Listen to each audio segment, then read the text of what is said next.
SIR நாடு முழுவதும் பெரும் பேசுபொருளாக மாறி நிற்கும் ஒரு விஷயம். SIR ஸ்பெஷல் இன்டென்சிவ் ரிவிஷன், வாக்காளர் சிறப்பு தீவிர திருத்தப் பட்டியல். இந்திய தேர்தல் ஆணையத்தால் வாக்காளர் பட்டியலை ஒழுங்குபடுத்தும் நோக்கத்தில் கொண்டு வரப்பட்டுள்ள இந்த நடைமுறை புதிதல்ல.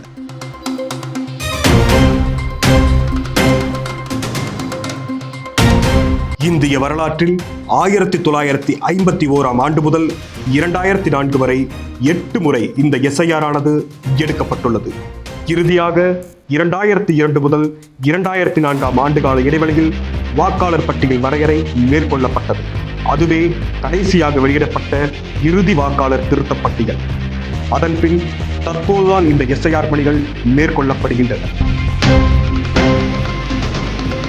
இந்த பணிகளுக்காக தேர்தல் ஆணையத்தால் நியமிக்கப்பட்ட பூத் லெவல் ஆபீசர்ஸ் எனப்படும் BLOக்கள் ஒவ்வொரு வாக்காளரின் இல்லத்திற்கும் சென்று SIR படிவங்களை வழங்குவார்கள். பொதுவாக இதில் 3 விதமான படிவங்கள் இருந்தாலும் நாம் ஒவ்வொன்றாக பார்த்து விடுவோம். படிவம் 6 வாக்காளர் பட்டியலில் பெயரை சேர்த்துக் கொள்ள முடியும். படிவம் 7 வாக்காளர் பட்டியலில் இல்லாதவர்கள் பெயர்களை நீக்கிக் கொள்ள முடியும். படிவம் 8 பெயர் மற்றும் முகவரி திருத்தம் போன்ற நடவடிக்கைகளை மேற்கொள்ள முடியும்.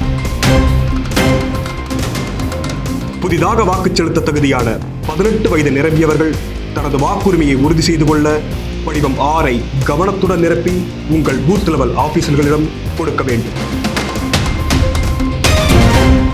ஒவ்வொரு BLOக்களும் 3 முறை வரை உங்கள் இல்லங்களுக்கு சென்று இந்த பணிகளை மேற்கொள்ள உத்தரவு கொடுக்கப்பட்டுள்ளது. அவர்களிடம் தகுந்த வழிமுறைகளை நீங்கள் கேட்டு பெற்றுக்கொள்ளலாம்.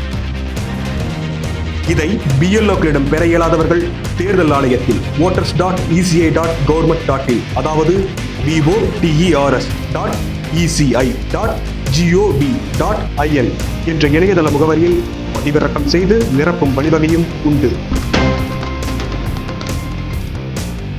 இங்கு மக்கள் கருத்தில் கொள்ள வேண்டிய சில விஷயங்கள். ஓட்டு என்பது ஒவ்வொரு இந்திய குடிமகனின் மறுக்க முடியாத உரிமை. அத்தகைய இந்திய குடிமகனின் முதல் சான்று இந்த வாக்காளர் அடையாள அட்டை. குழப்பங்களை தவிர்க்க சரியான வழிகாட்டுதல்களுடன் படிவங்களை நிரப்பி உங்கள் வாக்கினை உறுதி செய்திடுங்கள். அரசியல் தாண்டி இங்கு ஒவ்வொரு குடிமகனின் வாக்கும் உறுதி செய்யப்பட வேண்டும் என்பதே அனைவரின் விருப்பமும் கூட. கவனமாக இருப்போம், ஜனநாயகம் காப்போம், பொறுப்புடனும் பொதுநலத்துடனும். உங்கள் TPC.